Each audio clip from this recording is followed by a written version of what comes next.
Halo rekan-rekan SDM, kita akan berbicara banyak tentang SDM, apa itu SDM dalam klinik SDM.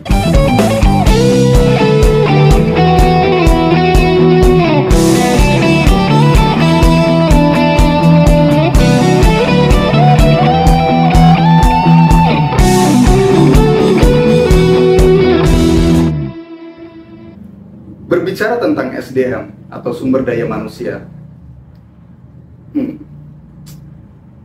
apa sih SDM? Fungsinya apa? Mungkin teman-teman juga bertanya-tanya, apa sih fungsi dan tanggung jawab daripada SDM itu sendiri? Mungkin banyak yang lebih familiar dengan kata HRD atau Human Resource Department, atau juga ada sebagian yang menyebutnya tentang Human Resource Development, yaitu pengaturan tentang sumber daya manusia. Lalu apa fungsinya? Apa tanggung jawabnya? Apa job desk-nya gitu. Nah, kita akan bahas tuntas di sini. Mungkin sebagian daripada teman-teman menganggap bahwa HRD itu nggak ada tanggung jawabnya, HRD itu nggak ada kerjaannya, cuma nungguin sore, datang, pulang, selesai gitu.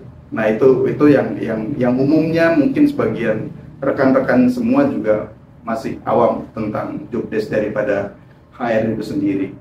Tapi kalau digali secara dalam, HRD itu tanggung jawabnya dari karyawan itu masuk, kemudian pengelolaan di dalamnya dalam perusahaan, sampai dengan karyawan itu keluar, itu pengelolaannya adalah tanggung jawab daripada Departemen HR gitu, atau Human Resource gitu. Mungkin banyak yang belum tahu gitu, bahwa HRD memiliki peran yang strategis. HRD itu sendiri adalah departemen yang mengelola dari karyawan itu masuk sampai dengan karyawan itu keluar dalam sebuah perusahaan, kemudian artinya mengembangkan potensi daripada karyawan itu sendiri.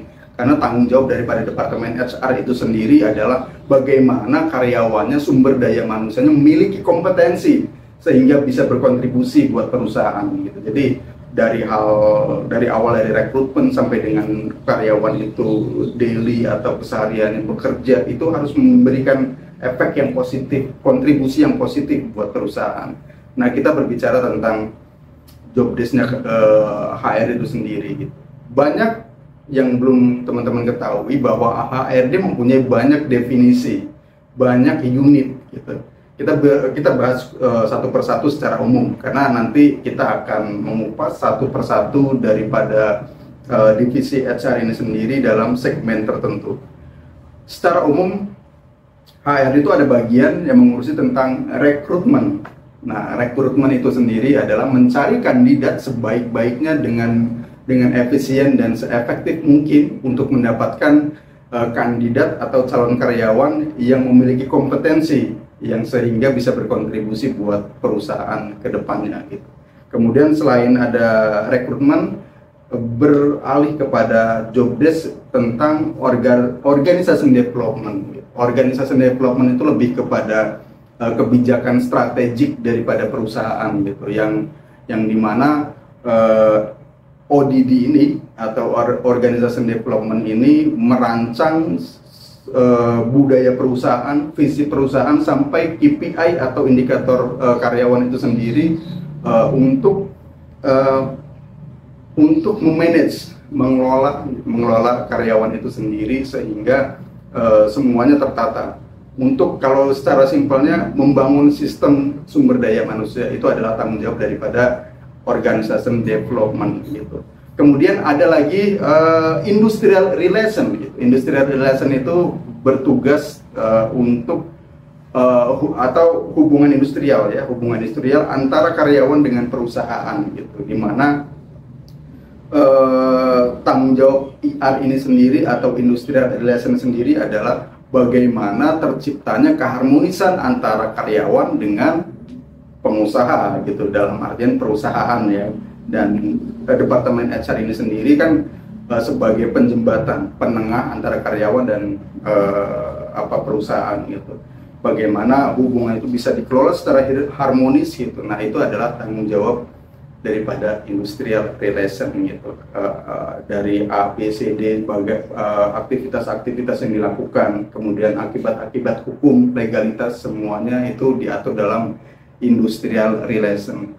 Kemudian mungkin teman-teman familiar dengan kata payroll atau gaji. Nah, HR itu sendiri juga mempunyai tanggung jawab tentang pengelolaan gaji yang disebut dalam compensation and benefit, artinya memberikan kompensasi dan benefit buat karyawan.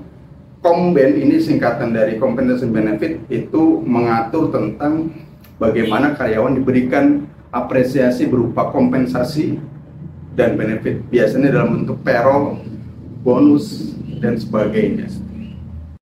Jadi kesimpulan compensation benefit itu lebih mengatur tentang hak dan kewajiban karyawan ya. Jadi ketika karyawan sudah menyelesaikan kewajibannya, maka karyawan juga memiliki hak untuk mendapatkan kompensasinya atau benefitnya gitu.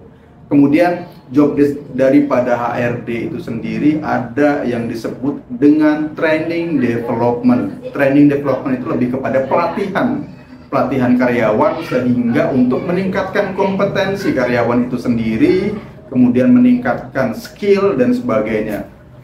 Training itu sendiri mempunyai dua fungsi. Yang pertama, fungsi secara hard skill, yaitu melatih kompetensi karyawan secara hard skillnya. Kemudian fungsi yang kedua, training secara soft skill, melatih karyawan daripada soft skillnya gitu. Itu jadi di divisi training and development ini sendiri lebih bertujuan untuk menata atau membentuk karyawan yang siap saing di dunia kerja sehingga memiliki kompetensi. Kemudian yang terakhir ada divisi general affair. General affair ini sendiri biasa disebut dengan GA gitu, itu mengurusi tentang fasilitas-fasilitas umum gitu. Ini tergantung daripada kebijakan perusahaan itu sendiri. Masing-masing perusahaan berbeda-beda gitu. Nah, dari sekian divisi itu sendiri, yaitu kita tadi membahas tentang rekrutmen, kemudian ada organization development, ada industrial relation, kemudian juga ada compensation and benefit, ada training development, kemudian yang terakhir ada general affair. Itu balik lagi, itu diserahkan kepada kebijakan perusahaannya masing-masing. Ada yang memang digabung, ada yang memang terpisah, ada yang memang salah satu divisi di handle oleh departemen lain. Itu beda kasus lagi, itu bersifat secara insidentil, tapi secara keseluruhannya seperti itu gitu. Nah, nanti kita akan membahas satu persatu, kita akan membedah satu persatu apa itu training, apa itu rekrutmen, apa itu organisasi development, manfaatnya seperti apa gitu. Jadi nanti lebih fokus lagi, kita akan membedah satu persatu gitu. Jadi tetap pantengin channel ini di Klinik SDM bersama saya, Anton Chandra.